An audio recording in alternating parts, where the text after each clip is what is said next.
अलैकुम प्यारे दोस्तों, हकीम लुकमान के बारे में आप सब तो ज़रूर जानते होंगे कि वो अल्लाह तबारक व तआला के प्यारे बंदे और वली थे। आपकी विलादत हज़रत दाऊद अलैहिस्सलाम के दौर में हुई। आपका विसाल हज़रत यूनुस अलैहिस्सलाम के दौर में हुआ, जो रमना के करीब है। रमना फ़िलिस्तीन में है। ये नबी थे या नहीं अब ये वाज़े नहीं है, लेकिन वो अल्लाह के नेक बंदे और वली थे। लुकमान का माना कसीर लक़ब वाला अक़ल, यानी बहुत ज़्यादा अक़ल वाला, और लक़ब वाला आपके नाम में हकीम आता है, और हकीम तबीब को कहते हैं। अल्लाह तबारक व तआला ने हकीम लुकमान को हिकमत और तानाई बख्शी थी। कि हिकमत यूनान में बहुत मशहूर है, जिसे तिब्बे यूनानी कहते हैं। कुरान पाक में अगर किसी का जिक्र आ जाए तो वो चीज़ बड़ी अज़मत वाली और दर्जात बुलंद हो जाते हैं। लेकिन यहाँ अल्लाह तबारक व तआला ने हकीम लुकमान के नाम पर पूरी सूरत नाजिल फरमाई, जिसके हिकमत और तानाई जिसके बारे में वाक़यात मशहूर हैं, जिसमें से एक वाक़या मैं आपके सामने पेश करने जा रही हूँ। इस वाक़ये को सुनकर आप बहुत ही हैरान और परेशान हो जाएंगे। दोस्तों, आज की इस वीडियो को आखिरी तक ज़रूर देखें। लेकिन दोस्तों, वीडियो शुरू करने से पहले से एक गुजारिश है कि इस वीडियो को लाइक करके हमारे चैनल को सब्सक्राइब ज़रूर कर लीजिएगा, क्योंकि हम आपके लिए ऐसे ही प्यारे प्यारे वीडियोस लाते रहते हैं।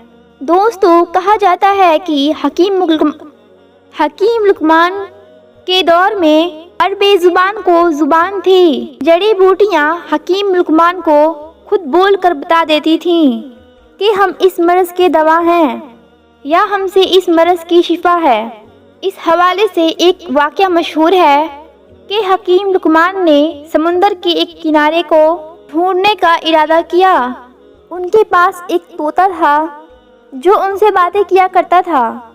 हकीम लुकमान ने अपनी जड़ी बूटियों से एक ऐसी दवाई तैयार की जिसको खाकर तोता बगैर खाए पिए, बगैर थकान के 6 महीने उड़ सकता था।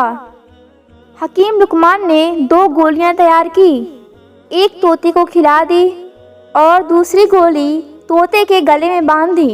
तोते को ये नसीहत कर दी, इस गोली को खाकर बगैर थकान के, बिना खाए पिए 6 महीने तक तुम अपनी उड़ान को जारी रख सकते हो। और साथ ही साथ ये भी नसीहत कर दी, अगर तुम्हें कहीं भूख या प्यास लग जाए तो दूसरी गोली खाकर वहीं से अपनी वापस का सफ़र पकड़ लेना और आगे मत जाना। तोते ने हकीम लुकमान से इजाज़त ली और समुंदर की तरफ उड़ान भर दी। तोता मुसलसल 6 महीने तक अपनी उड़ान को जारी रखा, लेकिन अभी उसे समुंदर का दूसरा किनारा नज़र नहीं आया। तोते को उड़ते हुए 6 महीने से ज़्यादा अरसा गुजर गया। अब उसे भूख और प्यास महसूस होने लगी और थकावट का भी एहसास होने लगा था। मगर जहाँ तक वो जा चुका था, समुंदर का किनारा तो दूर दूर तक, उसके इर्द गिर्द ना कोई दरख्त था ना ही कोई पहाड़ जहाँ पर वो बैठ करके सांस ले सके। उसके बाद उसे एक चट्टान नजर आई तो तोता उसके ऊपर जाकर बैठ गया। दरअसल वो चट्टान नहीं बल्कि वो बड़ी सी मछली थी, मगर तोते को ये नहीं पता था कि ये कोई चट्टान नहीं बल्कि एक बड़ी सी मछली है। थोड़ी देर में मछली ने कुछ हरकत की तो तोता हैरान और परेशान हो गया। वो ये देख रहा था कि ये चट्टान कैसे हरकत कर रही है। जब मछली ने अपना मुंह बाहर निकाला तो वो भी इस तोते को देखकर हैरान रह गई और उससे कलाम करने लगी, क्योंकि उस वक्त हर चीज़ को ज़बान थी। इसलिए मछली ने उससे पूछा कि तुम कौन हो, कि यहाँ कैसे आए हो। तोते ने कहा, तुम कौन हो? تو مچھلی نے کہا میں اس سمندر کا مخلوق ہوں۔ تب طوطا بہت ہی زیادہ حیران ہو گیا اور کہنے لگا اللہ کی پناہ میں اپنی زندگی میں آج تک اتنی بڑی مچھلی نہیں دیکھی۔ طوطے نے کہا میں لقمان حکیم کا طوطا ہوں۔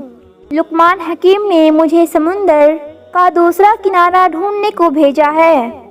میں نے بہت زیادہ سفر کیا، لگاتار 6 ماہ تک اڑتا رہا، مگر ابھی تک سمندر کا نہیں ملا اور میں بہت زیادہ تھک گیا ہوں۔ اب اس سے زیادہ آگے نہیں جا سکتا۔ کیا تم جانتی ہو کہ سمندر کا دوسرا کنارہ کدھر ہے؟ تب مچھلی نے کہا تم مجھے پہلے یہ بتاؤ کہ تم یہاں تک پہنچے کیسے؟ یہاں تو کوئی درخت بھی نہیں ہے اور نہ ہی کوئی پہاڑ جس پر تم بیٹھ کر سانس لے سکو۔ یہاں تک تم کیسے پہنچے؟ اس مچھلی کے سامنے بیان کر دیا۔ تب اس مچھلی نے کہا سمندر کا دوسرا کنارہ کدھر ہے یہ تو مجھے نہیں پتا، لیکن سمندر کا دوسرا کنارہ کدھر ہے اسے ڈھونڈنے میں تمہاری مدد نہیں کر سکتا، کیونکہ میں سمندر کے اندر جاتا ہوں۔ بہت ساری مچھلی سمندر کے اندر موجود ہیں جو مجھے کھا جائیں گے، جو مجھ سے بہت زیادہ بڑی ہیں۔ طوطے نے کہا ٹھیک ہے، تم مجھے وہاں بھیج دو جہاں سے میں آیا ہوں۔ مچھلی نے کہا کہ میرے پیٹھ پر بیٹھے رہنا۔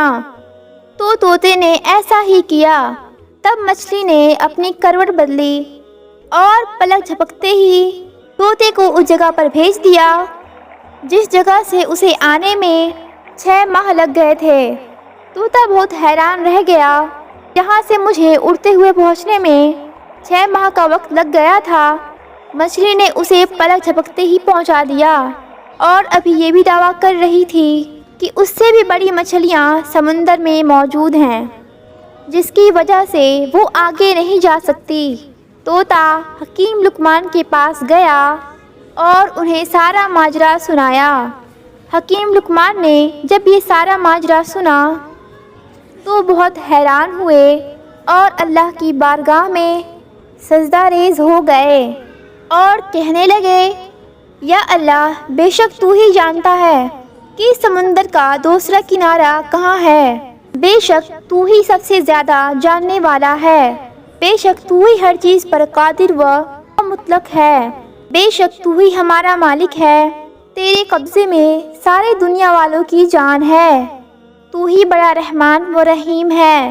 دوستو، اس راز کا حکیم لقمان کا بھی کوئی پتہ نہ چل سکا کہ وہ مچھلی کون تھی، کس طرح سے اس نے پلک جھپکتے ہی 6 ماہ کا سفر کے میں پار کر دیا، اور نہ ہی حکیم لقمان کو سمندر کا دوسرا کنارہ مل سکا۔ میرے پیارے دوستو، آج کی اس ویڈیو میں بس اتنا ہی۔ اگر آپ کو یہ ویڈیو ذرا سا بھی اچھی لگی ہو تو اس ویڈیو کو ایک لائک کر کے ہمارے چینل کو ضرور سبسکرائب کر لیجئے گا، تاکہ ایسے ہی اسلامی اور معلوماتی ویڈیو آپ کو روزانہ کی بنیاد پر ملتی رہے۔ اور ہاں دوستو، اس ویڈیو کو اپنے دوست احباب میں شیئر کرنا مت بھولیے گا، کیونکہ حدیث پاک میں یہ واضح طور پر بتائی گئی ہے کہ دین اسلامی کی باتوں کو دوسروں تک پہنچانا صدقہ جاریہ ہے۔ اس ویڈیو کو آگے شیئر کر کے نیک کام میں حصہ ضرور لیں، اور آپ کی اس نیک کام سے بہت سارے لوگوں کو اچھی باتیں معلوم ہو جائیں گی۔ دوستو، ملتے ہیں پھر ایسی ویڈیو کے ساتھ، تب تک کے لیے خدا حافظ۔